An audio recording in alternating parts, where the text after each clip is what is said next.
नमस्कार। Study economics channel में एक बार आपका पुनः स्वागत है।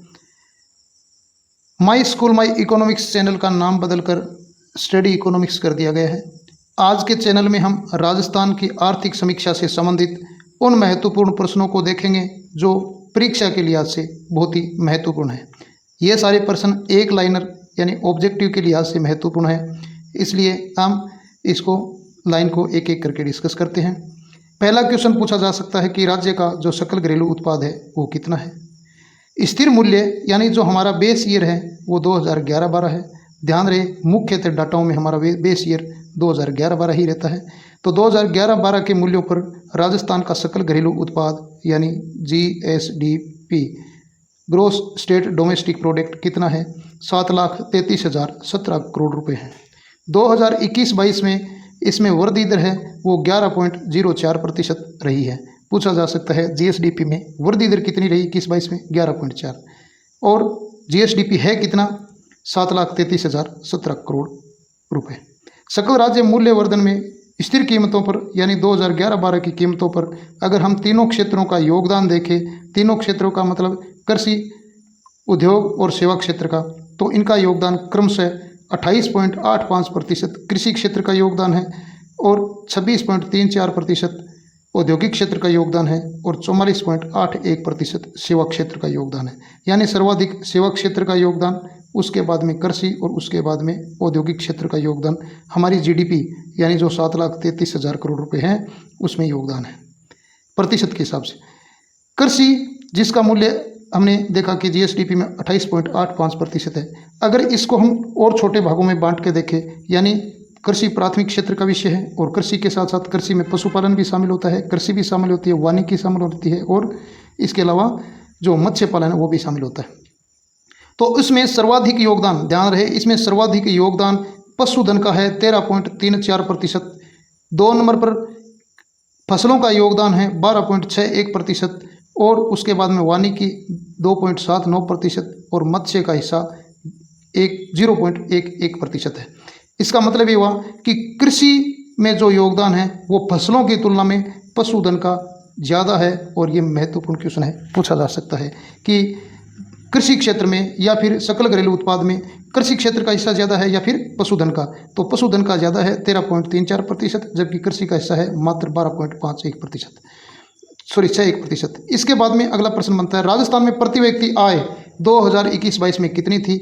वापस वही सकल, अगर हम स्थिर मूल्यों पर बात करेंगे तो प्रति व्यक्ति या प्रति राजस्थानी प्रति वर्ष 81,231 रुपये कमाता है, जबकि चालू मूल्यों पर देखा जाए तो 1,35,218 रुपये कमाता है। यह 1,35,218 रुपये राष्ट्रीय स्तर पर प्रति व्यक्ति आय यानी 1,50,326 रुपये से कम है। यानी प्रत्येक राजस्थानी प्रत्येक भारतीय की तुलना में औसत रूप से कम आय प्राप्त करता है। अगला प्रश्न है 2021-22 में राज्य में कुल खाद्यान्न का उत्पादन कितना रहा? तो कुल खाद्यान्न का उत्पादन रहा 225.2 लाख मेट्रिक टन। आपसे पूछा जा सकता है तो आपको याद रहे कि 200 लाख टन अनाज हम प्रति साल उपजाते हैं। राज्य में औद्योगिक उत्पादन सूचकांक का जो आधार वर्ष है वो क्या है? 2011-12 है। अगला प्रश्न है 2021-22 में अधिष्ठापित क्षमता, बहुत ही महत्वपूर्ण है। ऊर्जा के क्षेत्र में हमारी जो अधिष्ठापित क्षमता है वो कितनी है? 23,321 मेगावाट है। ध्यान रहे दिसंबर 2021 तक है 23,321 मेगावाट राज्य की कुल अधिष्ठापित क्षमता है।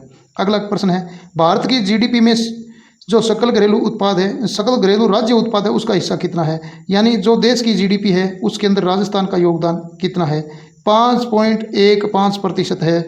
यानी क्षेत्रफल की तुलना में राज्य का आर्थिक योगदान राष्ट्रीय स्तर पर बहुत ही कम है। क्यों? क्योंकि हमारा क्षेत्रफल है वो 10.41% है। अगला प्रश्न महत्वपूर्ण है उपभोक्ता मूल्य सूचकांक यानी CPI, जिसका आधार वर्ष पहले 2001 हुआ करता था, इसको अब बदल दिया गया है और सितंबर 2020 से इसका आधार वर्ष 2016 कर दिया गया। CPI का मतलब कंज्यूमर प्राइस इंडेक्स या उपभोक्ता मूल्य सूचकांक। राज्य में कुल 384 आइटम या उत्पाद है जिसके मूल्य के आधार पर हम CPI का मूल्यांकन करते हैं, यानी कंज्यूमर प्राइस इंडेक्स निकालते हैं। तो राज्य की कितनी वस्तुएं शामिल हैं? 384 वस्तुएं शामिल है। CPI का आधार वर्ष क्या है? 2016 है। 2 क्वेश्चन बनते हैं। राजस्थान में जो CPI के इंडेक्स है, यानी कंज्यूमर प्राइस इंडेक्स है, उसके डाटा कलेक्शन कहाँ से किए जाते हैं? तो राज्य में जो इंडस्ट्रियल वर्कर है यानी CPI-IL है, उसके डाटा 3 जगह से लिए जाते हैं। Number A for Alwar, B for Bhilwara और जयपुर। अलवर, भीलवाड़ा, जयपुर से CPI-IL यानी इंडस्ट्रियल वर्कर के डाटा राज्य में एकत्रित किए जाते हैं। ध्यान रहे, इंडस्ट्रियल वर्कर CPI का एक भाग है 4 इंडेक्स में से, जिसके बारे में जिक्र हम आगे करेंगे। पहले यहाँ पर अजमेर हुआ करता था, आजकल अजमेर को हटा दिया गया है और अलवर को शामिल कर लिया गया है।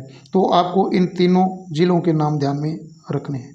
औद्योगिक श्रमिकों हेतु उपभोक्ता मूल्य सूचकांक तैयार कौन करता है? यानी CPI-IL है, CPI-IL है, इंडस्ट्रियल वर्कर है, वो कौन तैयार करता है? श्रम ब्यूरो शिमला, जो हिमाचल की राजधानी है, वहाँ पर तैयार किया जाता है। तो औद्योगिक श्रमिकों हेतु उपभोक्ता मूल्य सूचकांक कौन तैयार करता है? श्रम ब्यूरो शिमला तैयार करता है, पूछा जा सकता है। इन्हीं 3 क्षेत्रों यानी अलवर, भीलवाड़ा और जयपुर के डाटाओं के आधार पर। अगला प्रश्न है औद्योगिक श्रमिकों के लिए उपभोक्ता मूल्य सूचकांक। औद्योगिक श्रमिकों के लिए उपभोक्ता मूल्य सूचकांक यानी CPI-IL इंडस्ट्रियल वर्कर, ये क्या काम आता है? इसका प्रयोग है सार्वजनिक और निजी क्षेत्र के जो कर्मचारी होता है उनका महंगाई भत्ता निर्धारित किया जाता है।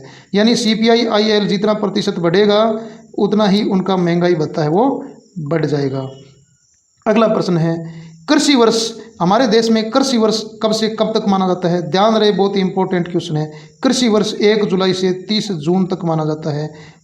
इसी के साथ ऐसा ही एक वर्ष और है, RBI का वर्ष, रिजर्व बैंक ऑफ इंडिया का वर्ष कब से कब तक माना जाता है? 1 जुलाई से 30 जून तक माना जाता है।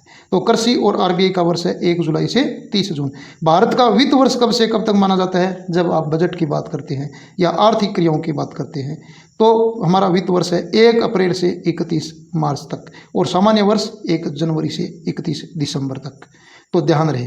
अगला महत्वपूर्ण प्रश्न है राज्य में जो बारिश होती है उसका औसत कितना रहता है? 41.4 mm बारिश राजस्थान में प्रतिवर्ष होती है, CM सेंटीमीटर बारिश होती है। तो राज्य की औसत बारिश है वो है 41.4 सेंटीमीटर, 4-5 सेंटीमीटर। इससे ज़्यादा बारिश होगी तो हम कहेंगे मानसून औसत से अच्छा रहा और इससे कम बारिश होगी तो हम कहेंगे मानसून औसत से कम रहा। मुद्रास्फीति का मापन उपभोक्ता मूल्य सूचकांक यानी CPI और WPI दोनों के आधार पर किया जाता है। यानी मुद्रास्फीति के जो डाटा आते हैं, जैसे वर्तमान में आ रहा है कि हमारे यहाँ पर मुद्रास्फीति बढ़ रही है, तो अगर हम व्यक्तिगत स्तर पर मापते हैं तो ये डाटा हमारा CPI के आधार पर होता है और थोक महंगाई को मापते हैं तो ये डाटा WPI के ऊपर आधारित होता है। CPI के डाटा प्रति माह जारी किए जाते हैं और CPI के डाटाओं को हम 4 भागों में बांट कर पढ़ते हैं। यानी कंज्यूमर प्राइस इंडेक्स, जो कंज्यूमर है या उपभोक्ता है उनको हम 4 भागों में बांटते हैं और इनके चारों के अलग अलग सूचकांक निकालते हैं। जैसे पहला CPI-AL, जो भारतीय कृषि क्षेत्र में काम करता है उनके जीवन स्तर को मापने के लिए उपभोक्ता मूल्य सूचकांक एग्रीकल्चर लेबर निकाला जाता है, इसलिए इसको CPI-AL बोला जाता है। दूसरा डाटा है जो ग्रामीण क्षेत्रों में रहने वाले जो उपभोक्ता है उनके आधार पर जो डाटा निकालते हैं उसको CPI रूरल लेबर कहते हैं।